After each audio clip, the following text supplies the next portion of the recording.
The weather for millions of people along the East Coast. Winter is far from over. A major snowstorm is expected to slam the biggest metropolitan areas of the Mid-Atlantic region all the way into the New England states. Blizzard warnings and watches have been issued from North Virginia all the way into Maine. Up to 2 feet of snow expected around Boston, and the Big Apple could see 20 inches of snow.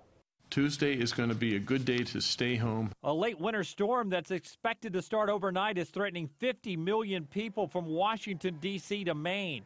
It's pretty frustrating just because it seems every time that spring seems to be coming, we just get more snow. The National Weather Service has issued blizzard warnings across the Northeast. We'll see gusts to the coast top 60 miles per hour, so power outages will be coming along with this, as well as some coastal flooding. At 6 inches, potentially an hour, the threat to human life is very significant. In New York City, an army of sanitation workers on 12-hour shifts will storm the streets with salt spreaders and 1,600 plows. Stay off the streets for your own good, for your own safety, but also to help the sanitation department to keep the streets clear. U.S. Airlines have canceled more than 6,000 flights.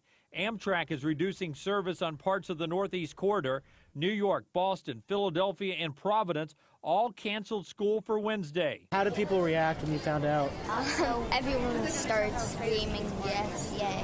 It's bittersweet. It's great to have them home, and hopefully there won't be too much wind so we can go outside. Hunkering down may be the best bet. I think it's important to have the proper mood when you have to endure a storm like tomorrow. So I want to ensure that all bases are covered. Forecasters predict another storm on Sunday. Got to have the right mood there, he says. Governors along the I-95 corridor have declared states of emergency.